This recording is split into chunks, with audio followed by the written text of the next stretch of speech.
Well, here we are with Deb's two little cuties here. Who do we have here? We have Daisy Mae and we have Oliver. Okay, and what's their story? Well, they both came into rescue for very different reasons. Oliver came to us through the Wisconsin Humane Society. He wasn't doing well in shelter, and so they asked if the rescue would take him in for some of the reasons we talked about earlier.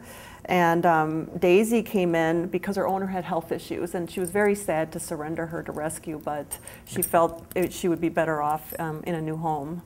So, but now unfortunately they've become a permanent part of my family because one of the things when you do foster for rescue, you do sometimes get attached to the dogs, and you try not to, but it does happen. And you do try and remember that every dog that you move through your house, you have space for another one. Right. So, but sometimes you flunk rescue. Sometimes you just flunk.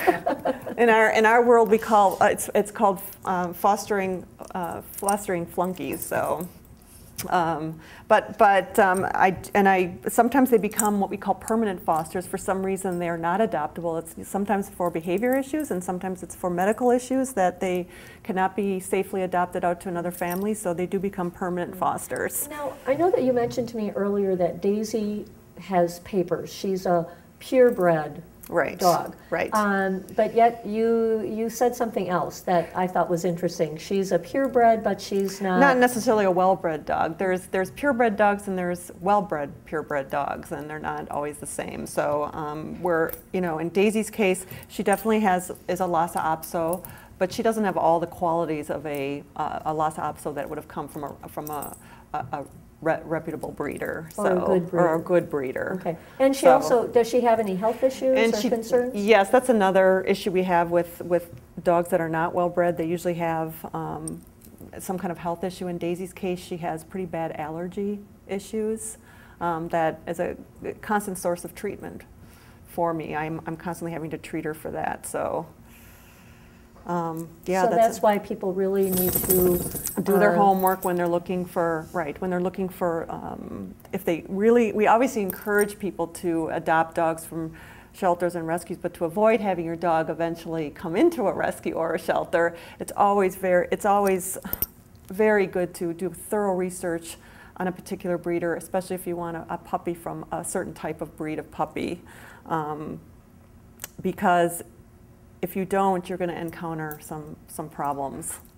So if I am looking for a dog and I go to a breeder and I don't investigate the breeder, and my puppy that I purchase ends up having health concerns or behavioral issues, there's more of a chance that I'm probably going to take that dog to a rescue or an animal shelter, where if as a consumer I do my homework and go to a reputable breeder in the first place, there's less likelihood that these dogs will end up.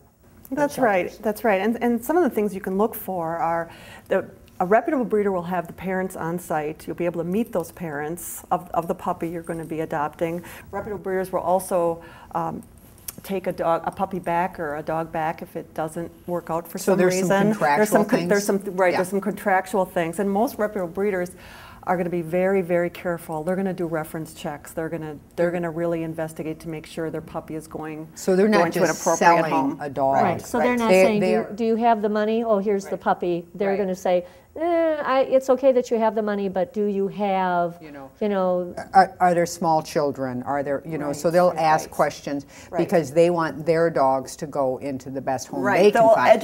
They'll educate people, prospective buyers or dog parents on the breed to make sure it is a good fit for their home. Well, and I think another sign of a good breeder is these people are excited to show and tell you about their dogs. And, it's more of a one-on-one and creating a relationship with the adopter, not just, oh, here's your puppy. Right. So, I'll take your money and here's the puppy. Or they sell them at a good age instead of at 5 weeks or 6 weeks. Right. To make the puppies will be well socialized, and basically good breeders aren't in it for the money. They're in it to perpetuate the best qualities of the breed. Right. Yeah. And another way you can avoid having your dog end up coming into a shelter or rescue is make sure you investigate the breed. 95% of the losses that we get into rescue, people had no idea what they were going to be getting. It was a cute, fuzzy puppy, and at 1 year of age, all of a sudden it started to display the true loss of nature, willful, guard dog mentality, independence.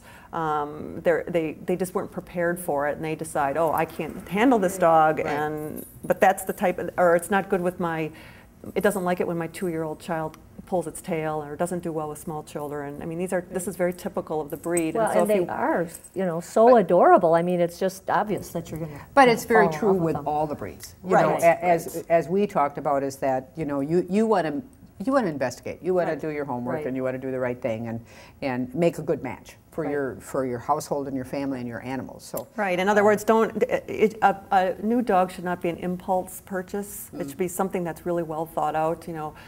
Am I planning on having children? Oh, okay, if I am, then maybe I should consider this, and really think about, because really a dog can live well into their teens. A well cared for and loved dog can live well into their teens. You have to be prepared to make that commitment. Right. And lifestyle changes. Right, lifestyle changes. It needs to be a lifetime commitment. Right, on our part. and sometimes things happen. We know that. I mean, when health issues come up that weren't expected, and was in the case of Daisy, and but they tried all the other avenues. They tried to see if other family members could take her, and it just none of them could for good reasons. Right. And Right. so And we can't rescue- control the economy. Right. So.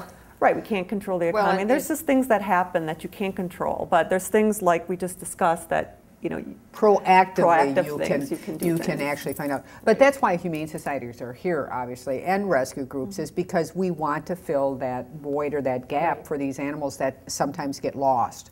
But some of the responsibility still has Oh, to absolutely. fall There's no on the question pet about it. owner. There's no So- question about it. But the truth of the matter is that that's the purpose of what we do. And as a rescue and as a humane society, is that we're here to help these animals and the owners too, and the people who have previously owned them, or even the people that are going to adopt. So it's a win-win all the way around. Certainly, animals can be. Recycling is very popular nowadays, but it's they certainly can be rehomed and in the right environment. So Absolutely. And that's the wonderful thing about them, is that they can be rehomed. right, And, yeah, absolutely. So yeah, great dogs. I like this one. So, but you said both these dogs now are not available for adoption. They are not. Do you have some at your home that are? That are I available? don't have any at my home right now that are available, but our rescue does take in dogs continuously, and they can check in with us Right. check in with on our website, and So when you say Midwest, what are you covering? basically Wisconsin, some certain parts of Illinois, a little bit of Minnesota. I mean, sort of just a small area, a little bit of Michigan. There's sort of a small area. Sure. There are a lot of rescues out there, thankfully, and we all try and work together to do the best thing to save as many dogs as we can. So. What are, now if you're covering that wide of an area, how do you get the dogs from point A to point B? I mean, is that something that volunteers do as far as transporting? Is that transporting to get them into foster homes, or transporting to get them to adopters, or both? Or what are some of the additional things that volunteers can do besides just foster? Oh, definitely. We always are in need of people to transport dogs. Like maybe a shelter will call and say, "Can you come and get this dog?" And we'll bring it into the foster home. Sometimes you're part of a transport. It could be hundreds of miles, and you do a certain leg of the transport just to get the dog from where to where it needs to go. Home visits are another thing that are part of a volunteer role, where you go and you screen an application, and you can go and visit that person. And so there's a variety of different things you can do as a volunteer for a rescue. So as a volunteer, if you really like an animal, obviously, maybe that's where you need to go, is like, if you're particularly attracted to Lhasas and you want to help that particular breed or another breed, maybe you want to, as a volunteer, sign up. You don't necessarily have to just do foster care. You can do transport or other things. Right, you can volunteer for a variety of different things. Obviously, foster homes are needed. I think from a shelter and humane society perspective, foster homes are critical, and we're always in need of foster homes, because that's the best way to save a lot of these dogs. The best way to save a life is to become a foster home or adopt.